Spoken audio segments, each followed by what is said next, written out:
Hello, hello, hello, and welcome everybody to Homemade. I am so excited that you are here today. We are going to make the most beautiful lemony crab chowder. It is going to blow your mind. And I'm super excited today to be working with Alaska Seafood. And I cannot wait to share this with you. I cannot wait to share the crab with you. I cannot wait to share the ingredients with you. I cannot wait to share the procedure with you. I cannot wait until you taste this yourself. So thank you so much for being here today. I'm super happy to see you. I'm Bonnie. I'm going to be your guide today through the land of Alaska Seafood, baby. Yes, so excited. And joining me today in the chat is the amazing Amy. How are you today? I'm great, Chef Bonnie. Happy to be here. Happy to have you here. Thanks so much for being here. All right, so we are going to knock out some gorgeous food today. I'm really excited to be sharing this snow crab dish that we're going to make today. I'm going to talk a lot about the crab as we go. Before I get into my big crab chat conversation today, I want to get started on actually making the base for our chowder. So I'm going to start that first, and then once I get that going and we get our ingredients happening, then we're going to have a little bit of a conversation about the beauty of crab. So I have all my ingredients pretty much here except for the crab. The crab's still in the fridge, so I'll pull the crab when we need it. But when you get your crab from your crab vendor, whomever that may be, you can buy your Alaska Seafood at your local fish market. You'll know for sure that it's Alaska Seafood, Alaska crab, Alaska snow crab, Alaska Bairdi crab. Like, there's all kinds of cool distinctions to learn and be aware of. So you'll know that it's Alaska because it'll be labeled. You can also purchase it directly from the people who are harvesting it. So when you go to the Alaska Seafood website, which is quite amazing, I think you're going to put that in the chat. Just did. Perfect. That website is super cool. It is comprehensive. There is so much great information in there about, you know, the sustainability of it, how they take care of the fishery, who's doing the fishing, what the process is, details about the different types of seafood that they're pulling up out of the ocean. It's a really great resource, so I highly recommend you check it out. What I got going on right here, though, is we're going to make the base for the chowder. Now, a lot of chowders are super rich. It's like tons of cream, piles of I mean, I've seen chowder that starts with like a stick of butter.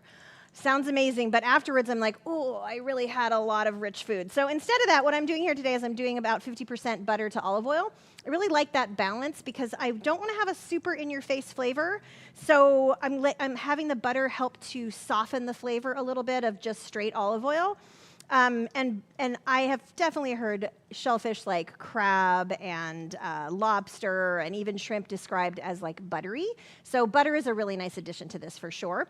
But I'm cutting it with a little bit of olive oil. So it's a couple tablespoons of each in my pot. I'm just getting it melted down.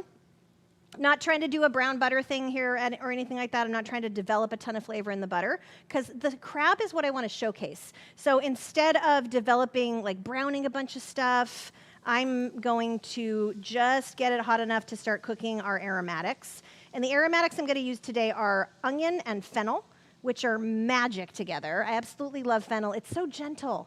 You get this little anise note. It really brightens the chowder, but it's not an in-your-face flavor. And you're going to hear a lot of that as we go today, just talking about the flavors that I'm trying to develop here, because I want a nice foundation for the gorgeous crab that we're going to have. But what I don't want is for anything to take over from that. So I don't want to distract from the crab. But I do want to have something a little more complex than just straight crab. Straight crab, amazing. Drawn butter, dip, eat. Perfect. So for that elegant dinner that you're going to have, I love it when you buy like the perfect claws and they've already been like cut so you can just pull them apart and dip them in something magical and eat them. That is a really special event, crab evening. That to me is like New Year's Eve, Christmas Eve, you know, something like that. This is a little more every day. Like I can make this anytime I want to and just pull my crab legs from the freezer and they're perfect. And I got a gorgeous meal in the middle of the week too, which is nice. So put your questions in the chat. If you have anything you want to ask me about, please throw it in there and Amy will give it to me and we can chat about it. I love hearing what you're doing, substitutions, yada, yada. If you don't have fennel, by the way, speaking of substitutions, celery is going to be fine too. I do like that flavor, that like nice veggie flavor from the celery. It's a little earthier than fennel. Fennel's kind of a little bit more elevated, but either one will work depending on what you can get your hands on. The other thing I did was I took I cut the stalks off the top of the fennel, and then these little fronds, I'm gonna use those too for seasoning. So that's kind of nice. You got these beautiful little fronds on there. So save those too, and then you can chop them up. I'm gonna use today for herbs, I've got the fennel fronds, I've got dill, and I've got parsley. So I'm gonna use a little bit of each for some nice herbiness, and that'll be great. And then I am gonna also add a little bit of garlic for some warmth. All right, so these guys are going, we're gonna let these soften for a couple minutes. Just until they're sort of translucent, till those flavors start to mix and mingle. And you want to check it out, but don't stick your face down in something that's on fire, right? So when you're cooking in your kitchen always, you want to use your nose, you want to use your eyes, you want to use as many of your senses as you can. So get down to the level of food and just give it a little waft. So when you first do that, you're going to get like almost teary in your face onion. If you wait a couple minutes and come back, you're gonna get this mixing and this mingling and all this beautiful action. I don't have my garlic added in there just yet. I just wanna get these sort of sturdier vegetables a head start, so that's what we're doing here. Oops. There we go. The other ingredients that I'm gonna use in here are potatoes. So I have these potatoes here. I left the skins on. If they're russets, I would recommend you actually peel them. These were a little bit lighter skinned potato, and I love to leave the potatoes on for a more rustic chowder. If you're trying to make something super elegant, go ahead and peel them, that's fine. But you got a lot of nutrients in the skin, so save yourself the trouble if you're not going for that super perfect, elegant little cube. The other ingredients I have here this is just some regular whole milk, and this is some fish broth. So it's a cup of milk and 3 cups of fish broth. You can make your own fish broth. You can buy fish broth. There's lots of options. A lot of times the place where you buy your seafood will also have like a really nice broth.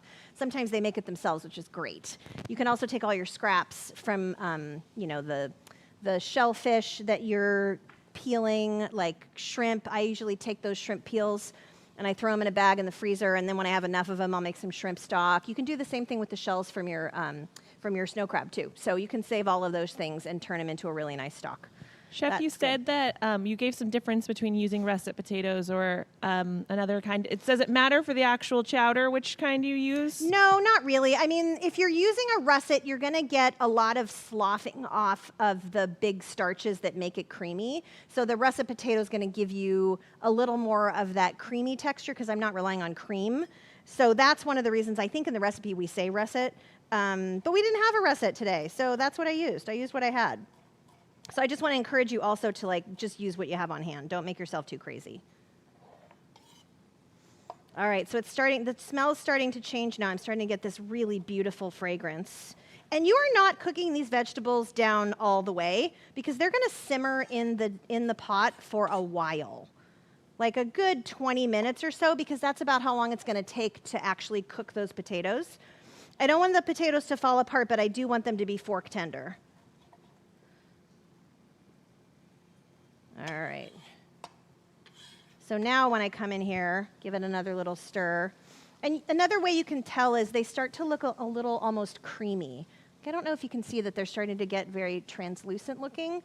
If you do use anything that's a little bit bright, it'll get brighter. So if you see towards the top of the fennel, get a little bit of a greener stem, that will come across as a little bit brighter before the color changes to like gray. So if you go too far, it'll just kind of gray out. But this is looking beautiful, and if I waft now, oh yeah, it's just the perfect combination of flavors. Okay, so I'm gonna throw in my garlic. Just quickly chopped it up, no big deal.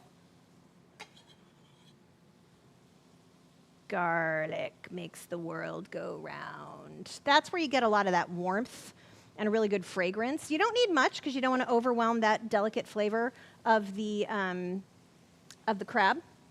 And then here are my potatoes. By the way, because I did the potatoes before we all got together today, they are in a bowl of water that I salted. And that really is just to keep them from browning because they will start to oxidize. So I just put them in a little bit of water.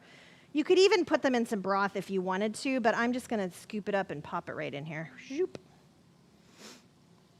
When you do this at home, you won't have to do that unless you're doing your mise en place way before you assemble your dish.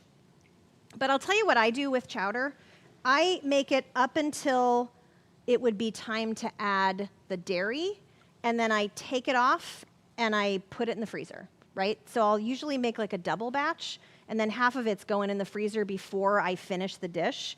So I don't have to do any more chopping, any more anything. And then when I'm ready for it, like in a month, I'm like, it's chowder time again. Then I go ahead and grab that frozen stuff, let it defrost overnight in the fridge, and then I'm in good shape. So I'll remind you when we get to that spot when you do that. All right, what other questions do we got? What else is going on out there? Are you ready? Are you excited to be making some chowder? I think we're ready to learn some more about crab, too. Wait a minute. Are you here for the crab? I think that's what we're here for today, right? I'm here for the crab. All right. So I just add my potatoes on top of that beautiful garlic. Just get it nicely mixed together. My stock's going in now. You're not going to add the dairy till closer to the end.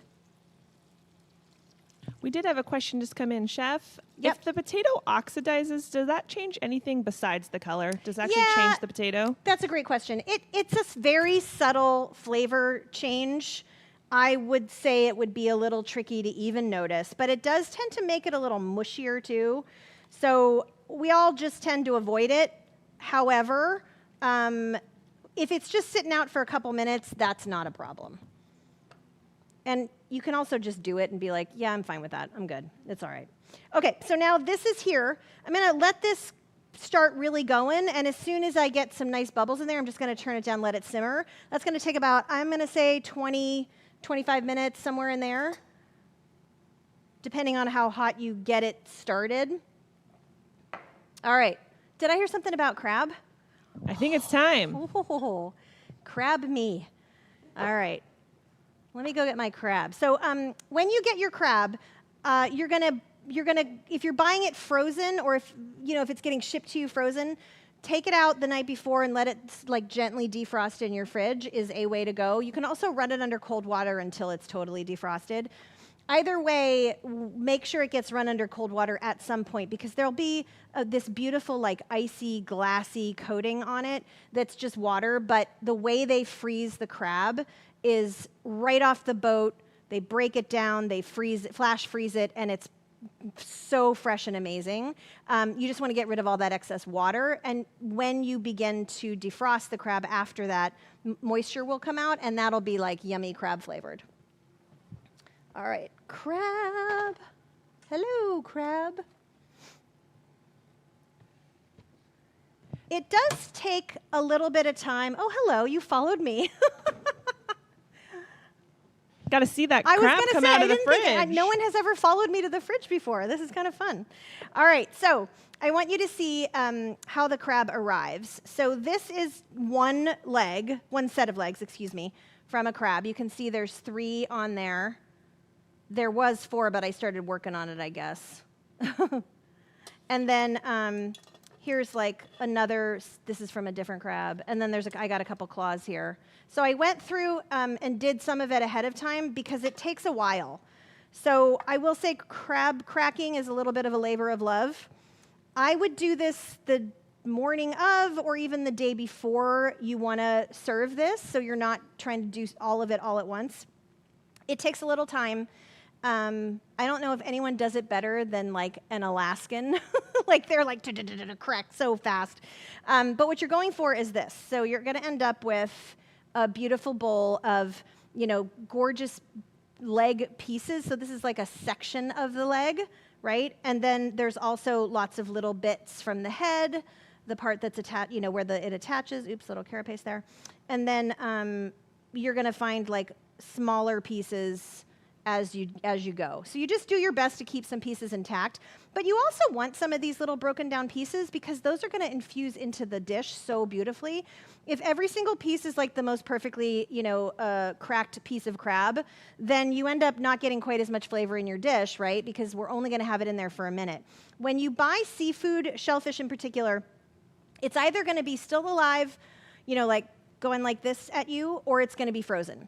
So shellfish tends to break down really, really fast and degrade, and you want it to be pristine and perfect. So you either want to buy it in this beautiful frozen state, like we got this one, or you actually have a living crab you know, like, and you have to cook it, you know, steam it and then cool it and then break it down. So someone else has steamed and cooled and broken this down for us, which is great. All right, so let's talk a little bit about your tools. I really liked your crab impression there. My crab impression. I can't imagine. Crabby McCrabberson. All right, so this is some of my debris from earlier. So you can see I've been working on the crab a little bit, just because we are going to obviously enjoy all this crab, but I didn't want you to just sit here for an hour and a half and watch me crack crab. It could be kind of meditative, though. It is to meditative. Do that. It actually is quite chill. All right, and so some tools. We were joking earlier about the many things you can use for crabbing, you know, taking the crab out of the shells. Like, here's a really cute little toothpick that I might be able to use for that. How about some chopsticks? This could work.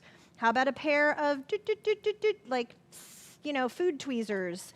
A good pair of scissors is great, especially a pair that has a little cracker in the back. If you have these, you know what they are. These are kitchen shears, and they have this function back here is so great. You can do a ton of stuff with that. You know, obviously a nice sharp knife is helpful. And then this is just this random single little metal chopstick that I found in a drawer, and it's been working really great. So look around and see what you have available in your world, and then you'll be able to play around a little. But I recommend just getting your stuff out so you can see what you're doing. I'm just going to stop for a second so you can see what's going on here. I have my pot, and it's simmering now. Can you see that, John? There you go. And so now I'm just going to turn it down a little bit and let it cook. I don't want to turn it super low because it'll take forever to cook those potatoes, but I don't want to just steam off all of the liquids. You could put a lid on it, of course. That's totally fine. I'm just going to turn it down a little bit. I want it to just have a really gentle simmer. I don't want it to be like a rolling boil. Okay, so when you get your crab, you're just going to play around with it a little bit. Let me try with this one. It depends on how you do it. Some people like to just break it off right here at one of the knuckles. Sometimes when you do that, the whole thing will split off. You can see how it's segmented there. Maybe it's a little hard to see in our light. There, let me get a little, there you go, a little shadow there. So see how it's a little bit segmented? So those little segments are what you're looking for.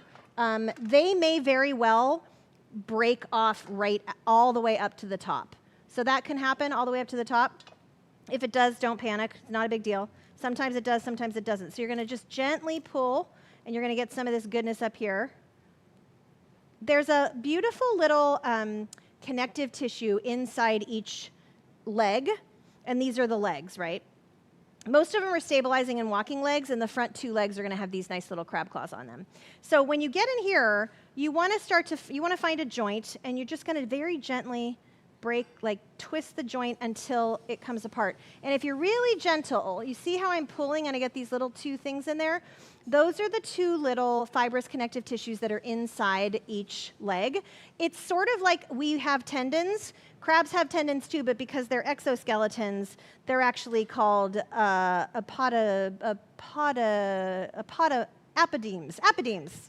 I was like, you had it earlier. I don't know. Yeah, you had it earlier. I did. And so what they do is they help to connect the crab to its own exoskeleton, right, and help it move around. So if I can gently pull this out, I will. If it feels like it's going to fuss with me, I can do a couple things. One is I can gently snap it on the smooth side. And if that's not going to snap, I can take my scissors and just gently get in there and do a little cutting just to get it started. One of the things I love about these snow crabs, these Bairdi crabs, is they are a little bit softer than shelled than like a big king crab. I mean, I like king crab. It's very exotic and beautiful, and it's got a wonderful flavor. I love the subtle flavor of these almost a little more. And there's a couple different kinds of snow crab. So this one is the Bairdi crab. And the Bairdi crab is going to be a little more succulent. It has a little more lushness to it, a little more robust flavor. And I prefer the Bairdi crabs when I can get them. So when you buy a snow crab, very often, see there's that little tendon there. they'll tell you what kind of crab you're getting. If it's a Bairdi, they're going to tell you because the Bairdis are the best. And that's what we're using here today. Chef, there was a question. Should you always start with the smallest part of the leg? Yeah, I work my way from the tip to the top, basically, once I've broken it off the main body. And then I just kind of, if you give it a little gentle crack on the lighter side, and then kind of gently crack the other way, that sometimes allows you to pull more of the meat out. So, right, so I'm trying to get like pieces that look like that. And then there's a question also. Let me go back to find it. Do you get the crab from the piece where the legs come off of? Debbie says that's always a bit gray-greenish. Oh, sure, yeah. So in the top, if you have any of the little green, like that's something you would clean out. So any little greenness on the top is just some waste material, so you would just clean that out. Was that the question? Is that what you mean? I think so. So they're saying like where the leg connects there, that's maybe where you'd find some of that green, and you just would clean it out, but you'd still use the meat. So you generally don't want to eat that. In fact, when I break this guy up, we'll see it. Brr. It's just a little bit in the top. See that little part right there? It's kind of like if you're cleaning a shrimp, you're just going to take out that digestive tract. Same thing. Same story So here. then after you clean that off, you can still use the meat that was under it. Oh, absolutely. Yeah, that's the nice thing about the texture of this meat. Nothing sticks to it. So any little bits that I can get out. And just feel, you got to use your hands for this because you want to make sure you're not adding any shell to your dish, right? Shell is not for eating. And you very quickly start to feel that. All right, I'm going to turn this down a little bit more. One more quick little stir. So, Chef, what can you tell us about getting our Alaska crab? What makes it so special? How much time do we have? As long as it takes you to do that crab. So yeah, oh yeah, you know what? A long time. So you know, the first of all, please do check out the Alaska Seafood website because they have a lot of really great information about the fisheries that they're using. And when you're talking about fisheries, that means like areas where people are fishing commercially for things like crab. And this is some really pristine water. So what the animals are eating is quite beautiful. It's also extremely monitored by the people who are interested in taking care of the animals and making sure that we sustain these fisheries so they're available for generations of not only the people who eat it, but also the people who do the work to bring whatever the fish that they specialize in is. I mean, a lot of these families go back many, many generations of crabbing or halibut fishing or whatever type of seafood they specialize in.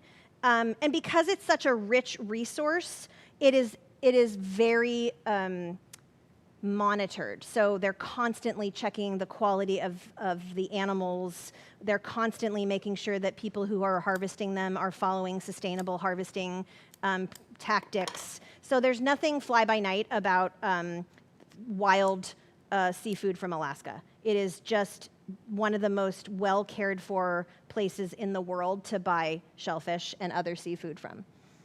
So I think that's the question that you were asking. I hope that tells you why I'm excited about it. Yeah, that's. I think all those things were awesome. And so when you're talking about like wild caught crab, what is there a difference in how it tastes or how you use it or anything? I mean, I don't even know if there is such a thing as farmed crab. I don't know if that's a thing. But the bottom line is, you know, one of the things I just love about Alaska seafood is that it's all wild. Like you're not getting anything that was farmed. It's just people, human beings, go out, people who specialize in harvesting these animals, these particular types of crustaceans or other fish, and they know what they're doing and they do it as sustainably as possible, meaning they're not also destroying ecosystems to get their stuff. And then they only take what's appropriate. So, for instance, you know, you don't take female crab when, you have to be able to identify a female crab from a male crab, and you have to know when they're in season, and you can't take a crab when it's molting, and there's a bunch of different requirements to make sure that the population stays not only intact but healthy and available, and that's what these people specialize in, and it's great. And I don't know if anybody does it better than Alaska. I feel like this is a very important part of the culture and also, the economy of the state. And so you just get this magnificent stuff because it's in everybody's best interest to take care of the sea and the animals who live there so that we can all continue to benefit, I also think it always feels like it's bigger and better in Alaska, All right, let's see if I can get this one all the way out. So it's got this smooth side here, and on this side it's the top, right? And these animals are definitely designed, they don't want to be touched, right? So they have this great protective thing. So if I just give it a little crack, come on, there we go. But I'm trying not to crack all the way through, just trying to crack both sides. And when I do that, hopefully I can just pull it apart like that. Whoa. Yeah, that's what you're trying to get to. And it just takes some patience, and not everyone is going to be perfect, but that's what you're going for, right? Because you want to get every drop of that out of there. But remember, all the little bits and bobbles that you're going to get, those are totally fine, too, because we need all the bits. So let's do one more of these. So go to the bottom, just gently pull. Oops, this one doesn't, there you go. And you see, there you go. There's that little tissue right there. I'm going to go to this one now. Give it a little gentle crack, kind of at the knuckles. There we go. There we go. And then I'm going to see which side is a little smoother. But this is another reason I really like the Bairdi crabs because, they're just a little bit softer to break into. And I always feel like I can get more meat out of them. Of course, I say that right as this one doesn't work out as well as I had hoped. That's always how it happens. I know. Live television, baby. All right, and if it's giving you a hard time, you can always just break out your scissors and try and cut along the edge so you don't destroy the meat inside. And then hopefully you can get in there. And you were saying earlier you can use your materials to make your own your fish stock. Yeah. Could you use those crab shells that you have there? Oh, for sure. I would use everything except the green stuff that I scooped out, right? So the shells, there's a ton of flavor in the shells. Even this has been steamed already, but it still has a lot of flavor in it. So if you saute up these shells in a pan and then add in your aromatics, carrots, onion, celery, you decide what you're going to do, fennel, and then you cover it with water and throw a bay leaf in there and just let it simmer for, I don't know, a couple hours. Just cook as much flavor out of it as you possibly can. And then I think you'll be good to go. All right. I do think these big ones are usually the easiest to deal with, just because there's a lot of meat, right? And so that can be like your showpiece.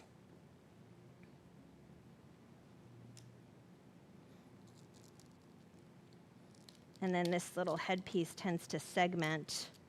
And so if you see anything that looks like it needs to be taken out, you can just remove it. And then you're free to peel off all the rest. So I'm just peeling off the rest. And if you're thinking to yourself, oh, I hope it's okay, by all means, give it a little quality control. Chef tax. Yeah, that's just required reading right there. I was talking earlier with Amy about how this is something my husband and daughter like to do. So they get the crabs and they sit outside, so they can make a mess in the yard, and they crack crabs and catch up on life. It is very meditative. It's also fun to do with other people. And then you split the work. Yeah, when you're on the website too, there's a couple different resources that I really enjoy. One is you can find direct ship companies. So you can sort of search by what kind of shellfish you might like to try or have. And then they'll refer you to a couple of different usually family-run companies who specialize in that particular shellfish, which is neat. And then they'll just ship it right to your door, ready to go in whatever condition you're going for. You can buy live crab and have it shipped. You can have flash frozen crab shipped, which will be cooked. I love those little claws that they send. I think there's a good picture on the website about the claws. They are so pretty. They just look to me, they just scream New Year's Eve to me for some reason. You can also get Alaska seafood at Costco and major grocery stores. So I think there's also a resource on the website that kind of points you towards that's right. where you can find it Yes, near you. it also tells you where to buy locally. So you can figure out what your local space is and you can buy from there. 100%.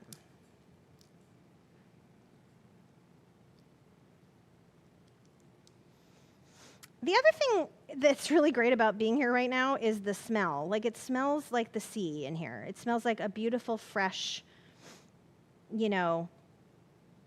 crab. Like, I just smell it's a little salty, briny, beautiful. And I love it. I wish I were faster, you guys. I'm not the fastest crab cooker or crab. We were teasing you before class too about getting every single last little bit. I have to say that's my thing. Like, I can't leave no crab behind. In case you're wondering, there's one thing we also talked about, which is why is it called Bairdi? It's called Bairdi crab because there was this guy in the 19th century who was a naturalist. His name was Spencer Fullerton Baird, and he was a naturalist, an ichthyologist, which I just like to say that word, and he identified this crab and cataloged it, and it was amazing. And so they named this particular type of snow crab after him. So remember, there's a couple different kinds of snow crabs. So the Bairdi one is this very specific one, named after this guy. You might sometimes also see this snow crab referred to as tanner crab. So tanner crab is all of the snow crab species, and they are they're named after this guy named Tanner. Well, he had a great name, Zira Luther Tanner. Yes, and he was a U.S. naval commander, and he was an oceanographer, and he identified this broader species of crabs, and of course they got named after him. I guess if you identify something, you get to name it, which is pretty cool. Everyone is impressed by you as the biologist here as well. I just like to know, when I first heard about this particular distinction of snow crab, I didn't know what that meant. So I was like, well, what's a Bairdi crab? And so I had to look it up. I like to know why things are called what they're called, because there's usually some fun story. Like Spencer Fullerton Baird was the second secretary of the Smithsonian Institution. Who knew? I learned that today. And I was like, that's pretty cool. Because, the Smithsonian is talk about where the naturalists live. All right, I think my potatoes are almost done. So in a minute, I'm going to walk away from my crab reluctantly because I'm loving this crab right now. Oh, look at that. Da, da, da, da, da. I know. It's all I can do to not just sit here and eat this right now. The only thing stopping me is I don't have a dish of butter. If there was a dish of butter on this island right now, it would just be chowder, no crab. I was just going to say, it's the delayed gratification. Thank you. Thank you for couching it in something I can understand. Wait for it. Wait for it. All right. Let's take a little break from crab chopping so that I can, one more. Just one more little bit. Oh. I have a fair amount of crab here, so I think we're going to be okay. And I bet later there'll be people chomping on leftover crab legs. When you do this at home, leave no crab legs behind. They will not go. They will not. bu- Yeah, left they'll out. get handled.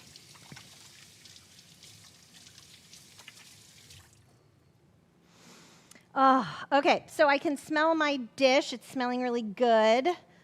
I smell a really nice mixture of everything.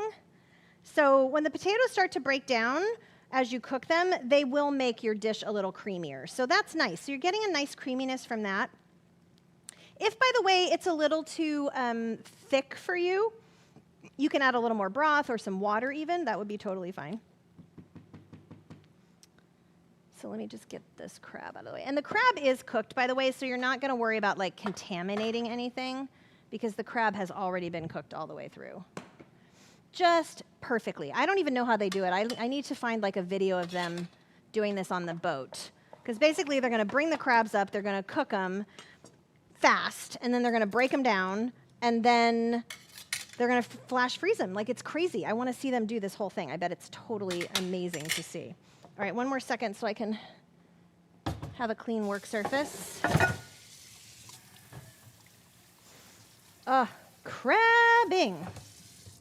I do think it's interesting, you know, all the shellfish always seems like it's this very special occasion item, which it is for sure, but because you can buy it in so many different iterations, it can be a special occasion thing, but it can also just be something that you have, you know, on a Thursday night. Like, oh, it's getting towards the end of the week, it's a little chilly. Like, it's been raining here in Seattle for 7 days, just pouring rain. We're going through, apparently, multiple atmospheric rivers. This is the perfect night here for us to be having this, right? And it's Tuesday, and I love it. So feel free to play around with what you eat when, because you're allowed to have a really succulent ingredient like crab in a beautiful dish like this. So I'm going to pull out a cube and just make sure that it's pretty well cooked, because I'm going to add in the, yeah, that looks good. I'm going to add in the crab in just a minute. Yeah, so if I cut through it, it's definitely tender enough to cut through. You can also, perfect, taste it. That also gives you a chance to taste, which is good. You want to know what you're doing. All right, so once you get to there and your potatoes are just cooked through, like, you don't want to have any little crunchy bit of potato, but it shouldn't be mushy. So once I get to that point, I'm going to add in my dairy. And my dairy in this case is just some milk. And by the way, if you only have 2%, it's fine. If you have whole milk, that's great. If you're like, yeah, I really want to use cream because that's the kind of chowderhead I am, then by all means. But I'm just here to tell you it doesn't need it, because I want you to be able to taste that beautiful crab and not just taste like super rich dairy. Because this really is a very special crab chowder, so I really want you to taste this gorgeous crab when we add it in. So I'm just going to add in this. I want to have a little taste and see where I am on seasoning, because I really haven't added much.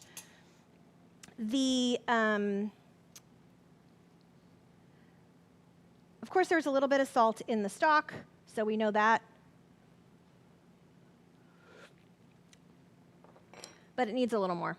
So now's a good time to season while you're waiting for that dairy to catch up. I do like a little bit of black pepper, not a ton.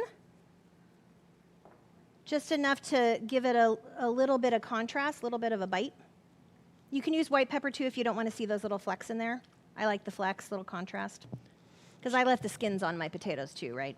Chef, we're not there yet, but I know you're about to get some lemon in there. And we had a question earlier. If you're not a big Lemony fan, could you use a different citrus or a different flavor to complement this? I wouldn't use like orange or I wouldn't use orange or lime or grapefruit. I mean, I guess you could maybe use a little grapefruit. That might be okay. You're looking for the bitterness, though. So you could actually use a little tiny bit of vinegar for the acid. That would be nice. You just want to try and contrast some of the richness of that dairy, and also, of course, the crab is rich. So I'm not attached to the type of acid that you use, so a little bit of a white wine vinegar might be nice in here. white balsamic, perhaps.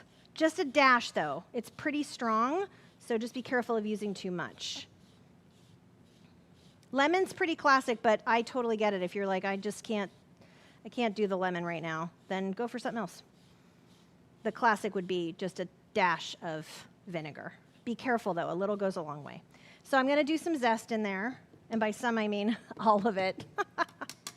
I am the opposite. I want lemon all the time.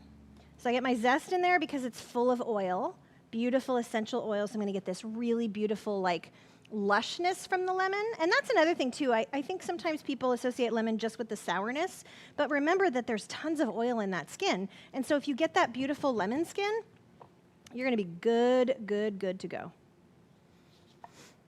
And I'm going to get a little bit of juice in there, too. Forgot my juicer, so I'm just going to use my hands.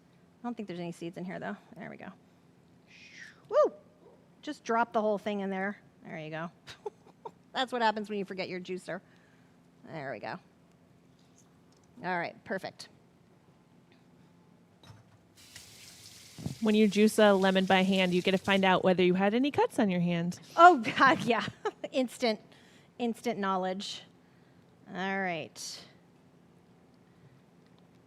Just give all those things just a little minute to do their magic before you do anything else.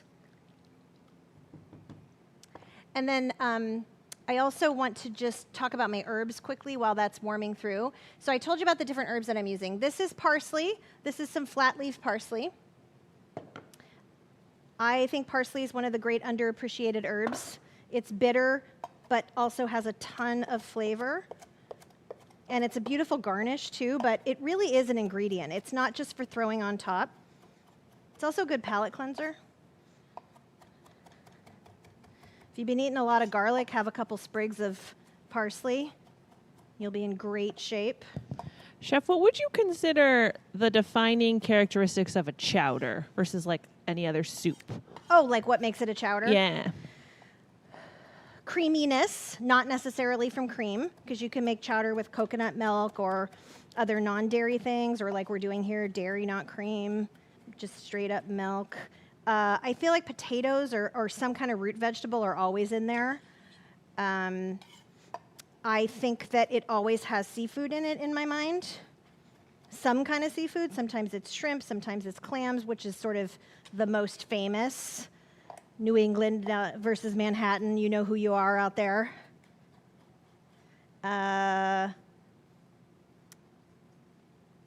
I think those are the things that make it chowder for me. Some people use a thickener like flour to make it more lush.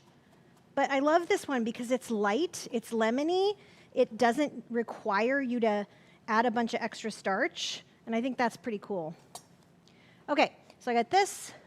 I got some chopped up fronds from the fennel, and I have some dill. And ideally, you cut up your herbs pretty much right before you want to use them so that they just stay nice and fresh. They have this beautiful flavor, and if it gets chopped up too far before you use it, it tends to just, all that beautiful flavor just kind of dissipates. And you know who you are. Some people love dill, some people would rather die, and there's a lot of people in between. So you can pick the ones that you want to have. And it's nice to save some, too, if you want to have a little garnish in your bowl also, which is great. I love that. So before I added the dairy, that would be the time when you would stop, like when I tested my potato, take half of it and freeze it, like, you know, and maybe have some for tonight and some for a month from now, and that's a nice way to go. Once you start adding the dairy, the lemon, the fish, then you're done. So I'm actually going to add it all in. If you wanted to, you could save a couple pieces to put on top. You could also fish them out, I suppose. Should we do that? We'll save a piece to be on top. But I really want this to get some of the flavor of the dish. So I'm just going to add all of that in there. And a little part of me is like, oh. So just now you're going to be super gentle. Super, super gentle. This is only going to take about, I'm going to say maybe 2 minutes, 2 or 3 minutes, just to heat through, because remember, it's already cooked. If you heated it for too long, would it start to break down, or what would happen? Yeah. Can you imagine? having sad, overcooked crab after you did all that labor.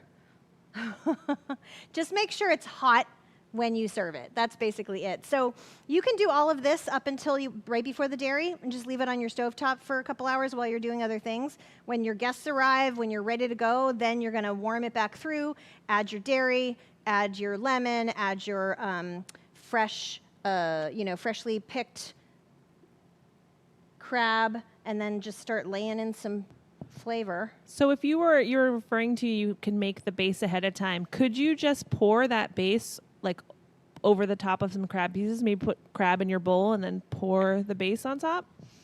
Well, you could, yes. The problem is, though, that if the crab's room temperature even a little bit cool, which it kind of should be just to keep it in good shape, if you pour your broth over the top, you might just have lukewarm soup when you're done. So I do recommend warming it through in the broth. And the other reason for doing that is because you're actually getting the flavor of the crab in the dish. But if you want to save a couple pieces just for garnish on top, I totally get it. I just want you to get some of that crab flavor actually into your base. Because remember, this is not cooking for hours and hours and hours and extracting a whole bunch of flavor out of the shellfish. It's really just got a couple minutes to warm through, and then you're going to put it on the table and serve it. Good question. And the green is beautiful, but it's also giving you a whole bunch of flavor. So don't be shy on your garnishes in the dish. You can always put a little smattering on top too, so I'll save a little bit for that. But I really want to make sure that I have that beautiful color in there. And do you see how it contrasts so prettily? Yeah, that's a nice, isn't that pretty? Pretty picture. Like, look at that chaos. I love it. All right. So once I'm about here, I'm going to taste it, and I'm going to see how I'm doing, see if I need to add any other flavors. I might need a little bit of salt. Ooh, wow. Okay. That's super good. It needs a little bit more lemon, except for you out there who didn't want the lemon. You just add a little more touch of vinegar if you need it. Just needs a tiny bit more. I'm also going to serve it with a little bit of lemon too.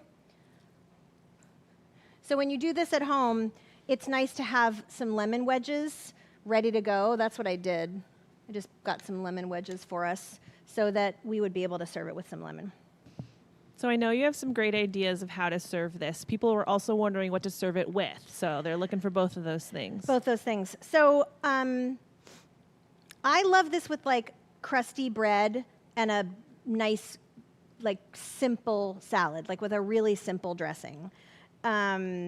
Like a little oil, a little lemon juice, a little salt on some dark leafy greens.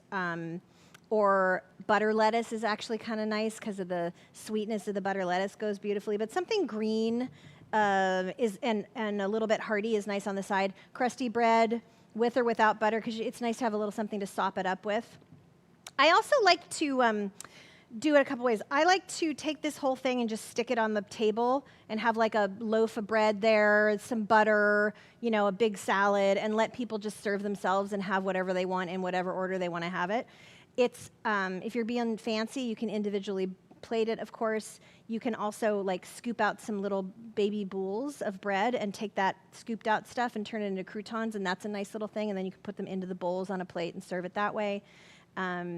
It's really pretty in a bowl made out of like an acorn squash or a little baby pumpkin too, because you can scoop out the inside of that, chop it up, and put it in like when I added in the potatoes. And that would be another nice earthy vegetable to add in. And the sweetness from the squash is so nice with the sweetness of the crab. So you got some options.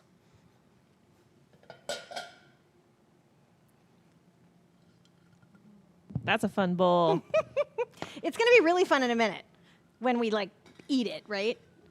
All right. So I'm just starting to get a little tiny bit of simmering in here, and that tells me that now my crab is warmed through.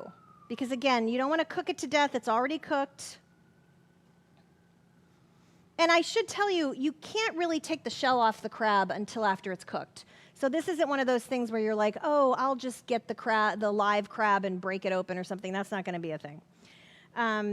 All right, so let's just talk about some ideas about what you can do. Oh my gosh, this is loaded with crab. Do you see all the crab I have in here? Oh, Beautiful. Can you hear it? Yeah, look at that scoop right there. I know. The angels are singing right now. Oh my God. I'm just going to get just this one little extra piece of crab right here. There we go. Well, and don't forget your extra one, Oh, too. no, I won't forget that. That is not going to happen. Okay, so I got that.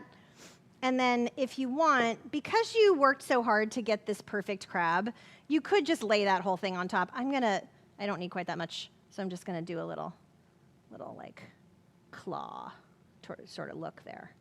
You could also, if you wanted to, depending on how many people you have, you could even like just leave a claw in there. Doesn't it look like it's about to grab me? Yeah. That's a little bit over the top, but you could do it. And then you just take a little bit. And if it accidentally gets on the side of the bowl, I'm sorry, I'm one of those people who loves that. I love it like, oh, oops, I slipped and missed, Okay. So look how cute that is. It looks a little bit like a marlin, though. Like it's going to jump out and attack me. Yeah, it's like a mouth instead of a claw.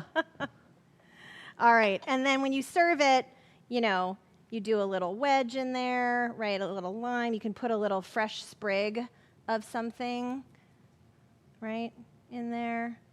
And then if you put something like this down in front of somebody, it's like, oh, somebody loves me, right? Can you see that?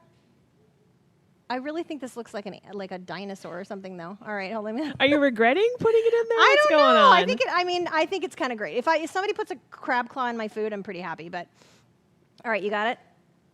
Ha ha ha ha. All right, look at this little guy. Should we quality control? Yeah, you got to make sure. Yeah. What if something went horribly wrong? Yeah, I we would can't totally let that wanna know. happen.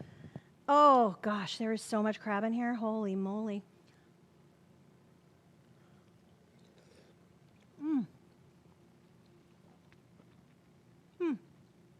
Oh my God, it's so delicate. I get this sweet crab flavor. There's this beautiful warmth from like the onions and the garlic. The potatoes make everything feel like really cozy, but it's not weighed down. It's very light and silky, and there's lemon and herbs and crab. Oh my gosh. This is so unbelievably delicious. I hope you all will go forth and make this as soon as possible. I just want to remind you, check out the Alaska Seafood website. I know I said it a couple times, but I really mean it. Like, there is tons of information about the fisheries on there. I know we talked a little bit about that. There's all these recipes. They have a flood of recipes, and it's for all kinds of seafood. So you can start like exploring around, seeing what's out there, seeing all the beautiful ingredients that you can work with, and then recipes right there to see what to do with them. Just remember, Alaska's wild. And it's a great place to go for your gorgeous shellfish and every other fish that you can imagine having to have. So that's what I got. Are there any more questions out there in the world? I think everyone's just telling you this was awesome. Yeah. So, yes, thank you, Chef Bonnie. Oh, thank you so much. Go forth and cook. Make this for your nearest and dearest. Have a wonderful time serving gorgeous food to everybody that you love. Enjoy your holidays. And thanks so much for being here with us. It was great to see you all. See you again next time.